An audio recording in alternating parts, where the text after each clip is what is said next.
Kim, we are going to be talking dreams with dream expert Ian Wallace in a few minutes' time. Yes. And you've had a particular interesting dream of late. I have a recurring dream. It's a recurring one. Yes, it's a recurring one, that I've swallowed my engagement and wedding rings. And I wake up and I've got to check that they're still there on the bedside table. But I've also got this feeling in my throat, a sort of choking feeling. Yes, So you very would odd. like us I'd to like to know what analyse that means, please. We will ask the great man himself. Stay Good. tuned. OK, I will do. Monday to Thursday afternoons with Eleri Sion on BBC Radio Wales. So, coming up, do you dream of falling or sinking? Dream of swallowing your rings? Failing an exam? What does it all mean? Well, he's going to be here, Ian Wallace, analysing your dreams. So give us a ring on 03700 100 110. Right then. Thanks so much for getting in touch with us, and you can continue to do so if you had a good dream last night. Did you dream about flying, giant rabbits maybe, or driving a big yellow bus? We all have the strangest dreams, but what do they mean? Well, if you're looking to unravel the mystery, Ian Wallace, dream psychologist, is with me for the next hour to give you the answers. Good afternoon to you, Ian. Good afternoon, Eleri. How are you? Very good, thank you. Did you have a strange dream that you immediately started to analyse once you woke up this morning? None of my dreams are strange, Eleri. No one's dreams are strange. They're all perfectly natural and organic. We create them all the time. Okay, so do you dream? I dream, yes. I dream extensively. I remember most of my dreams when I wake up. Last night I was dreaming about flying. What did that mean? It's the sixth most common dream that people have. I do have a pilot's licence, Eleri. I'm a qualified commercial pilot, so I can fly aeroplanes. And I dreamt I was flying this aeroplane that I'd made myself. And I was heading towards some snow-covered mountains where there was something I needed to find. And what does that mean? It means that I have got some great idea, some great creative idea, but it requires a bit of work and cool thinking to put it into practice. Of course, snow. Cool. It all makes sense. And you are ready to take calls from the listeners about their dreams and nightmares, aren't you? You are ready. I'm all for set. this. I'm like a coiled spring, Larry. What does that mean? No, it's okay. Hey, Kim Marks, we will be unravelling Kim Marks's dream about swallowing rings in a few minutes' time. But we've got one for you from our very own Felicity Evans, who presents Good Evening Wales here on BBC Radio Wales. And I told her at the end of yesterday's programme that you were coming on, and this is what she had to say. I once dreamt that I decided to go to a job interview naked. Did you do it? And did you get the job? Well, I didn't get the job, and they said, we think your choice of outfit was misconceived. And it wasn't that, normally you feel really humiliated in those dreams, but this was more of a mild discomfort. It was really weird. Well. What does that mean then? Can you unravel that one? Very quickly, it's the fourth most common dream that people have. Yes. And when Felicity created that dream about being naked in public, she was probably going to some situation in her waking life where she was feeling a little bit vulnerable and exposed, and was wondering about the self-image that she should project to the people around her. So that's why she wasn't that bothered about it. So it's the fourth most common dream, and the action from that dream for Felicity is not to bother too much about what other people think and just show up as the person who she really is. Analysing dreams and great advice on personal development here on BBC Radio Wales with Ian Wallace, dream psychologist. We love having you on the show, and you're going to be with us until 3 o'clock. So 03700 100 110, share your dreams or even nightmares with us. We'd love to hear from you. You've been getting in touch with us with your dreams. Dave Penn, Peter Hell, we're going to be analysing your dream with Ian Wallace, dream expert, after this. I'm going to take you to a place where an alien spaceship has crashed. One's a believer, the other a skeptic. Are you pulling my leg? I know a guy who can show us solid evidence of big cats in the British countryside. Can Goldie-looking chains exit with the help of experts, along with eyewitness reports? There was a woman and she saw more than anybody saw. Persuade comedian Mike Bubbins Would it be fair to say that only idiots would jump to conclusions? that the truth is out there somewhere. The Unexplainers, available now on the Radio Wales website and on the BBC iPlayer radio app. Always there when you need it. Eleri Sion with you here on BBC Radio Wales. It's Advice Wednesday here, and a chance for you to pick the brains of our experts every Wednesday afternoon between 2 and 3. And today, Ian Wallace, dream psychologist, is here, and he's ready and waiting to hear your dreams. And Dave Pinpider-Howell has been in touch. Good afternoon to you, Dave. Hello, Eleri. I have this dream where I'm up in the mountains and trying to get a weight onto my shoulders. I can see the colour blue at the end of the ledge. I want to get into it, but I know it's 1,000-foot drop. I never get to the end of it, but feel drawn to this colour blue. What does this mean, Ian? This is a fantastic dream from Dave. It's actually a really spiritual dream. And although it seems quite simple, he's just up in the mountains, he's on a ledge and he's drawn to this blue colour. So when Dave's up in the mountains, he's making some effort. He's got up there through his sheer efforts and he's trying to make something happen. There's something really good going on for Dave. It's quite cerebral, it's quite high level. And he's on a ledge, so he's in quite a safe place, but he's like in a transition area. And he's drawn towards the colour blue, and the colour blue is very often a spiritual colour. It's to do with your spirituality and also with your emotions, all those unconscious things that we don't normally work with in waking life. And he's drawn to this blue colour, but he knows it's 1,000 feet down. So it shows in waking life that Dave has the opportunity to take a big step. Now, it's a really big step. It's not going to end in disaster with him falling down 1,000 feet. It's just a transformative period in his life. So the action from the dream is for Dave to consider what he really wants to do with his life just now. He's got this great idea. He's really, really thinking about it. He's taken it to a really high level. And he's got to take some transformative step and decide whether he wants to do that. And if and when he does, he'll probably get a whole lot of peace and fulfillment from the actions that he takes. Dave, do you have a big idea you're toying with at the moment? Let us know if this makes sense in your world. Great stuff, Ian. Thank you very much. Shall we move on to Kim Marks? Because she mentioned that she has this recurring dream where she swallows her wedding and her engagement rings, and then she wakes up in the middle of the night and she searches for them on her bedside cabinet. They are there when she's awake, but then she has this choking sensation. Yes, there's a combination of dreams going on here for Kim. So one is the one about the rings, and then there's that choking sensation. Now, it sounds like it might be, if you just do it at face value, which is what a lot of people do with dreams, that it might be something to do with her wedding, her relationship with her husband and all that sort of stuff. But it's nothing to do with that.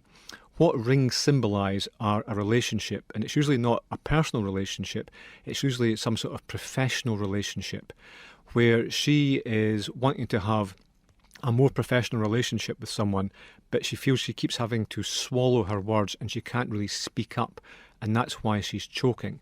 So there's something in her waking life where she wants to engage in something professionally and engage in that professional relationship, and she's trying to find a way to articulate that and tell other people, but she's always choking her words back. So the action from this dream for Kim that she's created for herself is to be more confident in speaking up about her needs and what she really wants, and to actively seek out relationships that will advance her professionally. Kim. How does that sound, eh?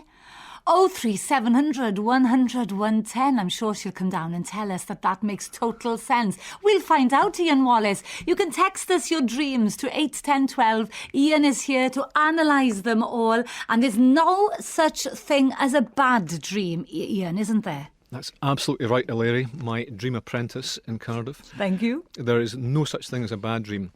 The content might seem a little bit disturbing or upsetting, but the dream doesn't happen to you. You happen to the dream and you create everything in it.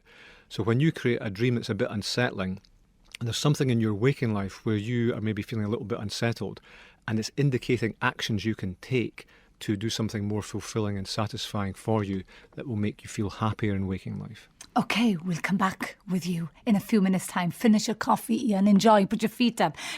Eleri Sion with you here on BBC Radio Wales with dream expert, dream psychologist Ian Wallace. And Margaret Blinko in Pembrokeshire has been in touch with us, Ian. And she goes like this. I was pushing a pram along a lane and I knew that I wasn't in the UK. I came to a house that had a porch with steps to the front door of the building. There was a robin and a bird like a heron or a stork on the top. There was a farm to my left and a stream, and then I seemed to be fleeing from the Turks. A very complicated dream, but can you make any sense of it? And do the birds in my dream mean anything? Yes, they do, Margaret. So anytime we create a dream, we're creating it in the language of imagery, and just about everything in the dream will have some significance. So when you're pushing the pram along the lane, Margaret, a pram's where you keep a baby, and a baby symbolises an idea or a plan that you're nurturing and developing in some way. So you're pushing out this idea that you have, and you're just trying it out and seeing what direction you want to take with it. But the whole process seems a little bit foreign to you. It's a bit alien. That's why you're in a foreign land. And a house represents yourself. It represents your identity. Houses have got insides and outsides, and so do we. And so you're going up to the steps of your identity. So this plan or idea that you have that seems a bit foreign to you might require you to step into a new identity or open up some of the character aspects of yourself that you've maybe not been using. And the birds do mean something. A robin's quite proud and chirpy, so you're really, really chirpy and proud about your idea. And a hern is quite still and quite deep. It's a bit more profound. So there's something in your waking life about this idea you have. You're really proud about it and you want to show off your idea to everyone. But it's also something where you have to dig a bit deeper and you actually have to be quite still and tranquil and look for what's going on. The farm will let you cultivate and grow this idea, and that's where the stream goes with the hern. And then fleeing from the Turks, that sounds quite unusual. But there's something in your waking life, Margaret, where you have all this idea, you run through it, you want to be really proud about it, you want to explore it in more depth, you want to cultivate it, but then you just run away from it because it seems a bit foreign to you, and that's why the Turks are in your dream. How interesting. Margaret, I hope Ian has helped you out today. Margaret Blinko in Pembrokeshire, thank you so much for getting in touch with us. It's so interesting listening to you, analysing it all, and you split them up all in bits, don't you? Let's go to the phone because Deb is on the line. Good afternoon to you, Deb. Hi there, how are you? I'm good. Where are you calling from? Calling from Gower. Gower, right. Ian is listening. Right, hi there. Well, it sort of starts off always as a very ordinary dream. I dream every night, and I usually sort of remember them and then forget them. And about twice a week I'll dream this dream, that I'm driving along quite normally, and then suddenly I'm not driving on the road anymore. I'm driving up and down flights of stairs, or I'm driving on a riverbank, or I'm driving maybe in a car park in a multi-storey, but I'm on the steps instead of on the slopes. It's just completely strange, just driving completely off where you should be. It's very odd. She's off-road, isn't she? She's totally off-road, Ian. Yeah, you're well off-road, Deb. I hope you're driving a 4x4 in this dream. No, afraid not. It's solo. So anytime you dream about driving, Deb, you're dreaming about the path that you're taking in waking life. And a car symbolises your ambition and drive. It's usually your personal ambition. You can dream about other vehicles like buses and trains, and they tend to be more about work you do with other people. But when you create a dream when you're driving a car, it's about your own individual personal ambitions in waking life. And somehow you feel that you've veered off the track that you should be on, the conventional track that other people expect you to follow. And that's why you're not on the road. Or when you're going up the stairs, what stairs symbolise in a dream is the ability to advance yourself professionally step by step. So there's something in your waking life, Deb, where you're looking to maybe advance yourself professionally, maybe elevate yourself in some way, elevate your status. When you're on a riverbank, there's one part of that's really solid, but the other part of the river is quite emotional and flowing, so you get a bit anxious and worried about it. And when you're in the car park, in the multi-storey car park, that suggests that other people are just telling you to park your dreams, to all these ideas that you have about furthering your ambitions. Other people are saying to you, just don't bother, it's not worth it. So the action from this dream, Deb, is to consider where you want to go in your waking life, the goals that you want to achieve, the objectives you want to reach, and look at the ways of doing that. And it might involve you not taking a conventional path or following a route that you want to take. And it might mean that it might get a little bit emotional. You might have to think about the steps you're going to take. But that's the process that just you need to reflect on, Deb. And by doing that, some ideas will emerge for you. Deb, does that ring true? I don't know. Not really. I don't know. In many ways, I suppose it could be. But I'm retired. I don't have any ambitions now. But maybe in other ways, yeah, maybe. Yeah. So you say you don't have any ambitions, Deb. But you're almost quite dismissive there. I think you do have ambitions and they're coming up from your unconscious.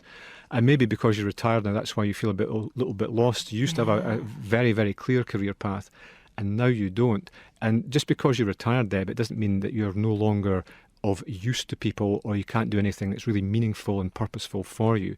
So now that you're retired and you have the time, maybe you should just reflect on what you want to do with your life and how you can use all your wisdom and experience to support you in doing that. Okay. It sounds Okay, great. Thank you. Deb, thanks so much for getting in touch with us this afternoon. Okay, thanks a lot. Bye-bye, Deb in Gower there. You can speak to Ian Wallace, our dream expert, 03700 100 110, or text us 81012, or you can email as well, eleri@bbc.co.uk. More from Ian after we have a travel update. Eleri Sion with you here, and with me today, dream psychologist with a dreamy voice, Ian Wallace with us, analysing your dreams and doing a great job at it. We love having you on the show, Ian. And Dodgy Doreen, who is sunbathing on the patio. Nothing dodgy about that, I don't think, as long as it's all nice and private. But she's calling us from Pontorson, and she has this dream. I have what I call a psychedelic dream. They are bizarre. You could not make them up. What do they mean? Now then, what does a psychedelic dream mean? That's the next question. Yeah, so that's a very good one, and Doreen's not given us very much to go on, so it could be any sort of dream. She might be creating a dream where a giraffe made of custard is pushing a shopping trolley through Caracas in Venezuela. Who knows? Did you just make that up, or have you analysed that dream in the past? I possibly have analysed that dream in the past, but I just thought I'd go a bit psychedelic there. Yeah, and very. if I'd known, I would have brought my caftan and worn that instead of a nice blue shirt. But the really interesting thing from Doreen's question about her dream here is that people tend to separate waking and dreaming as two separate states of consciousness. But they're actually very, very similar. And Doreen's saying she's got all these things going on that are quite psychedelic and might seem a bit bizarre. But what we actually do in waking life, in our conscious awareness, is it's not like we tend to think we're immersed in some sort of amazing 3D, IMAX, HD movie, but we're actually creating all the imagery which we use to make sense of the outside world, and then we sense check it with our senses, and it all becomes habitual and natural. So the same brain processes that we use to create our perceptions of waking life, we use those to create our dreams as well. But in waking life, we can actually go and check and make sure that isn't a giraffe made of custard pushing a shopping trolley and see that it's something else. But in our dreams, we don't have that sense-checking process, so our imagination can run free and create all sorts of opportunities for us. OK, Dodgy Doreen, we need more details, all right? Was there a giraffe there? Was there custard on this giraffe? Anyway, we'd love to hear more about Dodgy Doreen's dodgy dream or not. Let's move on to Marilyn Brown. My dream is I cannot find my clothes and I need to go somewhere urgently. Yet, as much as I try, I cannot find them. I cannot believe how and why they are missing. Thanks, says Marilyn. What's going on here? So this is quite similar to Felicity's dream, the naked dream, the fourth most common dream. Whereas Felicity was naked in public and quite comfortable with it, quite comfortable with appearing a bit vulnerable and exposing her talents, then Marilyn is looking for the self-image that she wants to present to other people, probably in a particular situation in waking life. So she's wondering how she should show up to keep other people happy and to please other people. But the action from this dream is for Marilyn just to show up as who she is, the person she really wants to be, and not keep searching for that perfect image that will be accepted by other people. She needs to be herself rather than what other people need her to be. This is so interesting, isn't it? It's fascinating. Can I ask you if there is such a... You know when people say, oh, dreams can come true? I know it's just a little saying, and if you believe in something, you can make it happen. But have you ever come across somebody sitting in front of you, you're analysing their dreams, and they say, yes, 2 weeks later, it actually came true because I took your advice? That happens frequently. Although it's just a saying, it happens a lot. And the reason for that is we can't dream the future in the ways of precognitive dreams, dreaming about accidents that happen or disasters or all the sorts of things that people think, oh, I dreamt about that and I knew it was going to happen. That's nonsense. But in reality, as we create all this imagery in our brain, we all dream about the future, and we tend to dream about 3 or 4 days in advance. So a very common one is that a woman or sometimes a man will dream that a close friend is pregnant, and sometimes even before the person who's pregnant knows themselves. And the reason for that isn't because they're psychic or they have some amazing ability to do that. They're picking up on tiny cues and clues unconsciously from the person who is pregnant, and then they've formed that awareness themselves, but it just stays in their unconscious. So we all dream the future, and our dreams can come true, and the word dream has 2 meanings in our language. It means these nightly phenomena we all create, but it also means our greatest hopes and ambitions in waking life. And the more we work with our dreams at night, the more likely we are to fulfil our dreams in waking life. 03700 100 110. You can text us 81012. Let Ian Wallace, the dreamy dream psychologist, analyse your dreams this afternoon. Now then, we are going to be hearing from Alice from Cardiff. She's on the phone. Ian Wallace is going to be analysing her dream after this. Summer Saturdays on BBC Radio Wales. It just occurred to me that I'm not very good at reading maps. Help Carol Parry-Jones guide Alex Winters and Llynnos Lee to mystery locations around Wales. We really are in the middle of nowhere. And at 4, I've just been joined by my main guest, Chris Corcoran. Rebecca Evans on BBC. The thought behind it was trying to the melody of Just One Cornetto. Never. Clueless from 2. Yes! And Chris Corcoran from 4. I was going to say, who's that then? Saturday afternoons with BBC Radio Wales. Perfect summer listening here on BBC Radio Wales. Ian Wallace, dream psychologist, analyst, whatever you want, dream expert, whatever you want to describe him. He's an absolute trooper. He's analysing your dreams this afternoon. And Ian, we have Alice from Cardiff on the line now. Good afternoon to you, Alice. Hi, Eleri. How are you? Oh, I'm okay, thank you. Good girl. Now then, tell us, what's your recurring dream? Well, my mother died when I was quite young, and I've had a couple of dreams that I've taken my own life. It sounds bizarre. And watched my soul step out of my dead body to be with my mother. Goodness me. It reminds me of the film Ghost, is the best way to describe it. So I'm actually looking at myself on the floor, but there's 2 of me. Goodness one is me. my soul and the other one is my dead body. How are you agitated during your dream then? How do you feel? Do you feel any emotion? The first time it happened, I woke up in the embrace that I was in when my mother did come to me. I always hear the voice that says that your mother's going to come now, because I'm totally aware at the time that I'm clinically dead. You know, I'm totally aware that of what I'm doing, and I know I'm dreaming.